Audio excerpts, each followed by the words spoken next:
مفتی صاحب میری طبیعت بہت زیادہ خراب رہتی ہے، ساتھ رشتہ دار رہتے ہیں جو جادو سے اور شیطانی لوگوں سے رابطے میں ہیں، اور جب میری طبیعت خراب ہوتی ہے تو فوراً مجھے کہتے ہیں جیسے غیب سے ان کو خبر آئی ہو، دعائیں وظائف بھی پڑھتی ہوں مگر حالت خرابی چل رہی کافی سالوں سے، اس لیے شادی بھی نہیں ہوئی، عمر بھی کافی ہو گئی، شیطانی لوگوں کے ساتھ رہنا مجبوری ہے کیونکہ علیحدہ گھر کی فکر نہیں کسی کو، میرے دین دنیا خسارے میں ہے، اور بھائی کو کچھ کھلا دیتے ہیں کہ وہ مجھ سے جھگڑتا اور ظلم کرتا ہے، بہت پریشان ہوں، گھر والے کہتے ہیں کہ تم دعائیں نہیں پڑھتی اس لیے پریشان ہو، کوئی حل بتا دیں اور پڑھنے کے لیے خاص معمولات بتا دیں۔ آپ کے گھر والے چونکہ جادو ٹونے اور ٹوٹکے میں اور عاملوں میں لگے رہتے ہیں اس لیے گھر میں پریشانیاں آ رہی ہیں، جب تک گھر کا ہر فرد ان عاملوں اور روحانی ٹوپی ڈراموں سے توبہ نہیں کرے گا اس وقت تک گھر کے حالات ٹھیک نہیں ہوں گے۔ گھر میں ایک آدمی کا کسی ٹوپی ڈرامے سے تعلق ہو گیا نا، مجھے روحانی عامل کہتے بھی عجیب سا لگ رہا ہوتا ہے، اتنا عزت رسپیکٹ کیوں دوں میں؟ ایسا لگ رہا ہے نا کہ جیسے آپ مرزا غلام احمد قادیانی کو کہہ رہے ہو کہ محترم قادیانی، ابے سمجھتے ہو؟ پورا گھر لپیٹ میں آئے گا اور پھر پورا خاندان لپیٹ میں آئے گا۔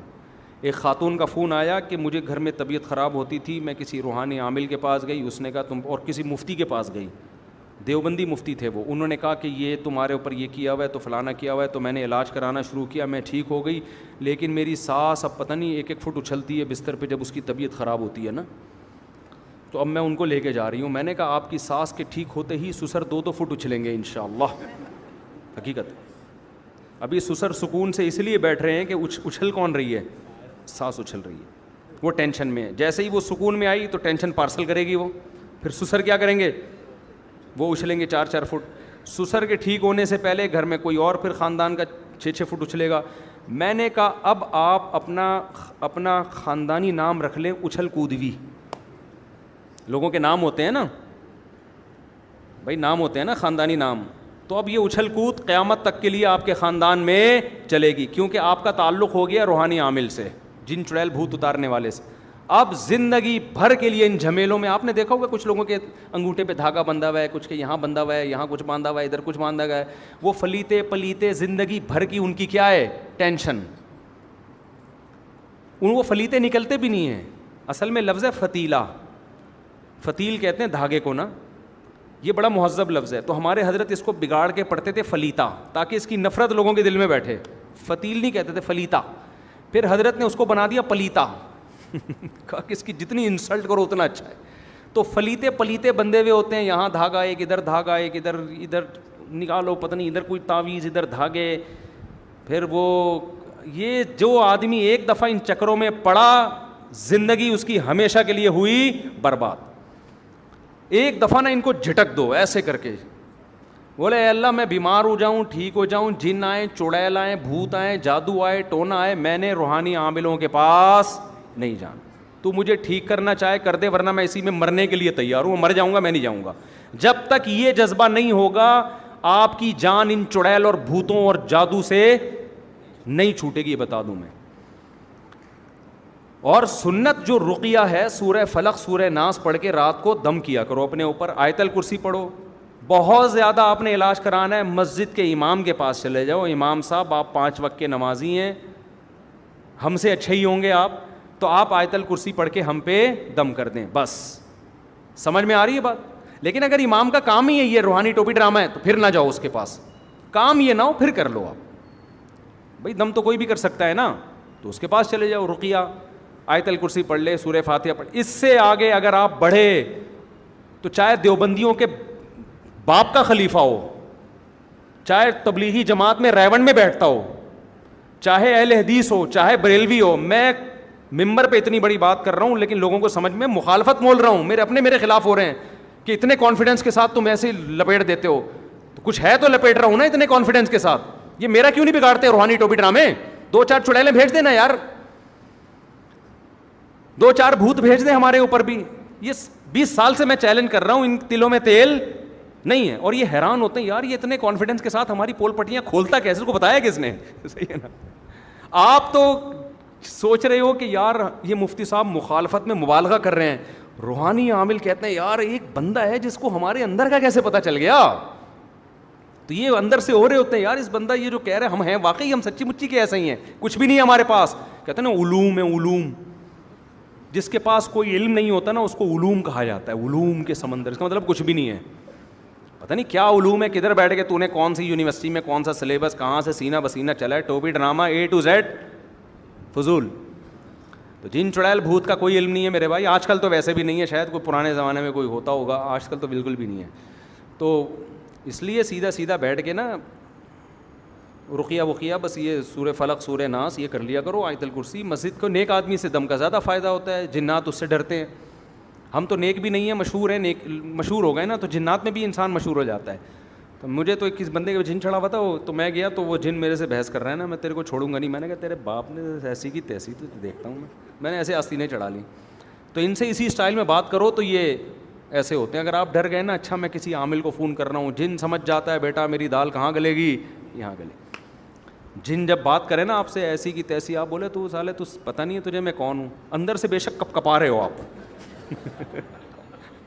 صحیح ہے.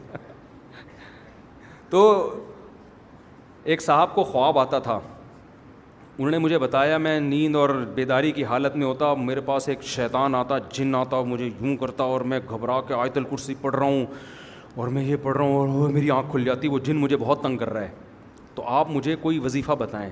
میں نے کہا وظیفہ تو تم نے پڑھ لیا نا, ہوا علاج. کہہ رہے ہیں نہیں وہ تو اور مسلط ہو رہا ہے. میں نے کہا اس کا حل یہ ہے, اب اگر جن آئے نا تو وظیفہ نہ پڑھو, اب کیا کرو آستینیں چڑھا لو. بولا آدھرا اور رکھ کے لگاؤ ایک تھپڑ. بولا تیری ایسی کی تیسی. اب یہ اس کے لیے تھوڑا کانفیڈنس چاہیے, اس کے لیے وہی کر سکتے ہیں جس میں 4 شادیوں کا جذبہ ہو. یہ ایک والے کا کام, کلے آدمی کا کام نہیں ہے یہ, سمجھ رہے ہو. ایک آدمی کی بیوی پہ جن چڑھ گیا, کسی نے آ کے بتایا بھابھی پہ جن چڑھ گیا ہے, اس نے کہا خود ہی نمٹے گا, خود ہی بھگتے گا, ہم سے مشورہ لیے بغیر آ گیا اس کے اوپر. تو اس کا خیال یہ تھا کہ جن پچھتائے گا, خود ہی بھگتے گا. تو کیونکہ اللہ نے بیوی میں جو طاقت ہے وہ جن چڑیل بھوت سے کئی گنا زیادہ رکھی ہے, تو جو بیوی سے نہیں ڈرا تو جنات سے کہاں ڈرے گا وہ. تو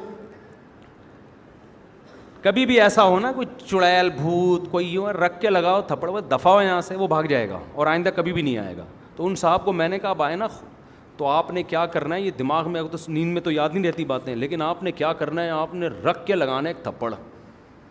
تو وہ کہہ رہے میں نے جب یہ فیصلہ کر کے سویا تو آیا ہی نہیں. اس کے بعد سے یہ انسان کے نا اپنی تخیلاتی دنیا میں بہت کچھ ہو رہا ہوتا ہے. تو اور یہ مخصوص لوگوں کو ہی جن چڑیل بھوت نظر آتے ہیں, ہر آدمی کو نہیں آتا, جنہوں نے مسلط کیا ہوا ہے اپنے اوپر. تو اس لیے ان چیزوں سے بالکل, اور اگر کوئی واقعی ہو رہا ہے تو سورہ فلق ہے, سورہ ناس ہے. ہمارے نبی کا علاج سورہ فلق سورہ ناس سے ہو گیا, تو ہم اور آپ کس کھیت کی مولی ہیں بھائی. تو علاج کرو, سورہ فاتحہ آیت الکرسی پڑھ لو, انہی چیزوں سے. پھر بھی ٹھیک نہیں ہوتے تو صبر کرو, بس صبر کے علاوہ کوئی آپشن نہیں ہے. نفسیاتی زیادہ تر 99% نفسیاتی بیماریاں ہوتی ہیں, نفسیاتی ڈاکٹر کو دکھاؤ. اگلا سوال بھی اسی قسم کا ہے کہ جی وہ یہ بھی کسی نے پوچھا آپ عاملوں کے خلاف ہیں. ہمارے اس خلاصہ سنا رہا ہوں, ہمارے ایک بندہ بیمار تھا, ہم عامل کے پاس لے گئے, واقعی ٹھیک ہو گیا. تو آپ تو کہتے ہو ٹھیک نہیں ہوتے, تو ٹھیک ہو جاتے ہیں دوبارہ ہو جائے گا, یہ ٹھیک نہیں ہوتے. یہ کیا ہو جائے گا, دوبارہ گڑبڑ ہو جائے گی. یہ وقتی طور پر ہی ہو رہا ہوتا ہے. یہ ٹھیک ہو گیا تو کسی دوسرے کو ہو جائے گا, پھر کسی تیسرے کو ہو جائے گا. یہ زندگی بھر کے لیے ایک ٹینشن. اور بعض دفعہ انسان کو کچھ بیماری نہیں ہوتی, ایک نفسیاتی ہوتا ہے کہ مجھے دم کیا تو اب میں, وہ مریض اپنی کانفیڈنس کی بیس پہ ٹھیک ہو رہا ہوتا ہے, اس میں اس عامل کا دخل نہیں ہوتا. ایسے بھی کیسز ہیں کہ کسی عامل سے علاج کرایا, واقعی سچی مچی میں ٹھیک ہو گیا, وہ اس کے عامل کا دخل نہیں ہے. پیشنٹ کے دماغ میں ایک بات ہوتی ہے کہ میرا علاج ہو رہا ہے, اس نفسیاتی اثر کی وجہ سے پیشنٹ کیا ہو جاتا ہے, ٹھیک. ہمارے حضرت نے یہ تجربہ کیا, ہمارے حضرت نے کسی کو علاج بتایا جن چڑیل بھوت کا نا, علاج یہ بتایا کہ یہ تسبیح لو اور 10 منٹ تک یہ والا ذکر کرو. اب جب تسبیح سے کرنا ہے تو 10 منٹ کا کیا مطلب ہے بھائی. ابے تسبیح تو گننے کے لیے ہوتی ہے نا, 200 دفعہ کرایا 10 منٹ, لیکن پکڑائی کیا, تسبیح. حضرت نے فرمایا یہ نفسیاتی کھیل ہے. اگر میں ایسے ہی کہہ دیتا نا 10 منٹ بیٹھ کے یہ دعا پڑھو, تو وہ ماحول نہیں بنتا. اس کے ہاتھ میں تسبیح ہے بھائی, تسبیح پہ گھما رہا ہوں میں, ہیں, تو وہ تصور سے ٹھیک ہو جائے گا. تو یہ نفسیاتی ٹوٹکے ہوتے ہیں, اس طرح سے تو بندہ ٹھیک ہو جاتا ہے. تو یہ عامل لوگ بھی یہ کر رہے ہوتے ہیں, تو ان کے پاس لے جاؤ, وہ کسی کے پاس بھی لے جاؤ, چاہیے پہلے میں کر دوں جلدی سے. وظائف کے خلاف بیان دیتے ہیں جبکہ بہت سے علماء حکیم قرآن جو ثابت ہوتے ہیں. یہ بڑی بات کرتے ہیں لوگ کہ ہم جو وظیفہ بتاتے ہیں قرآن حدیث سے ثابت ہے. دیکھو قرآن حدیث سے تو الحمدللہ رب العالمین بھی ثابت ہے, الرحمن الرحیم بھی ثابت ہے, مالک یوم الدین بھی ثابت ہے, ان اللہ علی کل شیء قدیر بھی ثابت ہے. تو اس کے لیے عامل کے پاس جانے کی کیا ضرورت ہے آپ کو؟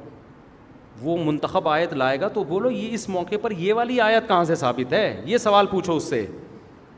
یہ کیوں پڑھوں میں, وہ والی کیوں نہیں پڑھ لوں؟ بچیوں کی شادی نہیں ہو رہی, سورہ مزمل 7 دفعہ پڑھو, تو کہنا سورہ مدثر کیوں نہیں پڑھوں ہے بھائی, قل اللہ کیوں نہیں پڑھوں؟ وہ کہے گا نہیں سورہ مدثر 21 دفعہ, 21 کیوں 31 کیوں نہیں آ رہی بات سمجھ میں. تو پھینک رہے ہوتے ہیں, پھینکنے پر گورنمنٹ کی طرف سے کوئی پابندی نہیں, پھینکتے جا رہے ہیں.